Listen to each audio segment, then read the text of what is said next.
Reaching the 14th realm in the novel Sword Comes is incredibly difficult. Do you know how long it took the three great sword immortals to reach this peak? Liang took nearly 300 years, Ning Yao took 44 years, and Chen Ping'an even broke the record. You can't argue with that. First, there's Liang.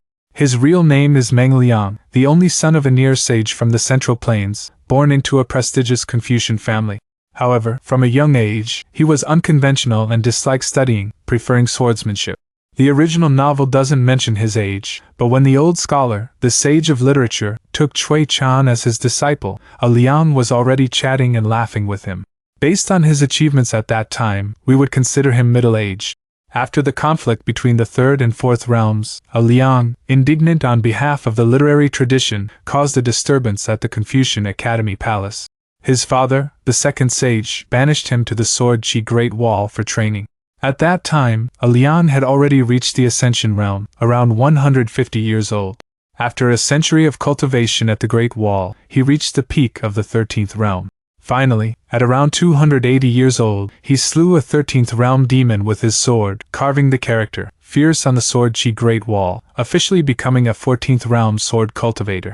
Next is Ning Yao. Born on the Sword Chi Great Wall, with parents who were both sword immortals, she possessed a clear sword heart and was a genius at sword forging. The Wildlands had long ago placed her on their kill list. At the age of 14, she received a boost from destiny, directly breaking through to the 8th realm. One of the four immortal swords, Tianjin, even actively sought to become her master, much to the envy of everyone. At 16, Ning Yao went to the Liju Cave Heaven, where she met Chen Ping'an. Upon returning, she reached the Golden Core realm. However, to solidify her foundation, she deliberately suppressed her cultivation level for 8 years. Later, to fulfill their 10-year promise, Chen Ping'an came to the Sword Chi Great Wall. The two endured trials together, and after 4 years, Ning Yao broke through to the nascent Soul realm directly on the battlefield. At that time, Ning Yao was only 29 years old. After the Sword Chi Great Wall was breached, half of it ascended to the five-colored world. This allowed Ning Yao to thrive even more. In the five-colored world, she severed her inner demons and entered the Jade Purity realm, becoming the first person in the five-colored world to reach the upper 5 realms. She received the protection of the entire Great Tao of the world, and in just 15 years, she directly broke through from the Jade Purity realm to the peak of the Ascension realm. 2 years later, when the 3 founders of the Tao dispersed, Ning Yao didn't directly experience the aftershocks. She merely secluded herself to avoid the rain and effortlessly broke through to the 14th realm of sword cultivation. At that time, Ning Yao was only 44 years old, truly deserving of her title as the female protagonist of Sword Comes, and the #1 person in the Five Colors world. Then there's the protagonist, Chen Ping'an.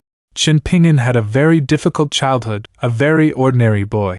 His natal porcelain was shattered at the age of 4, and he was bullied from a young age in the Liju Cave Heaven. Later, his longevity bridge was even broken. It wasn't until he was 16, when he refined the water seal in Old Dragon City, entered the first stage of chi refining, and rebuilt his longevity bridge in the Lotus Blessed Land, that he officially entered the ranks of chi refiners. Chen Ping'an began his formal cultivation many years later than others, but his perseverance was unmatched. At 17, he refined his golden literary brilliance at the Cliffside Academy, entering the second stage of chi refining.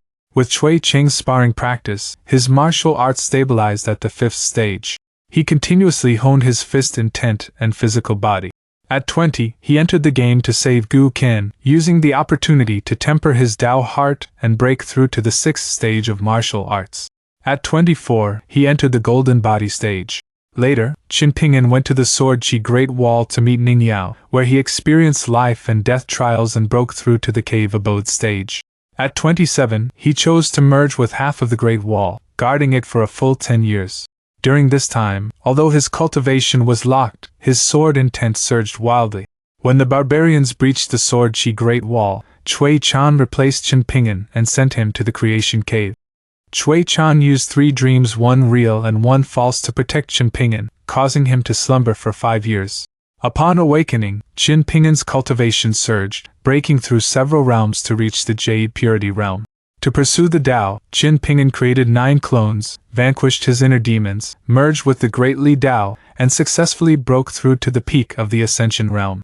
At this time, Chen Ping'an was only 42 years old.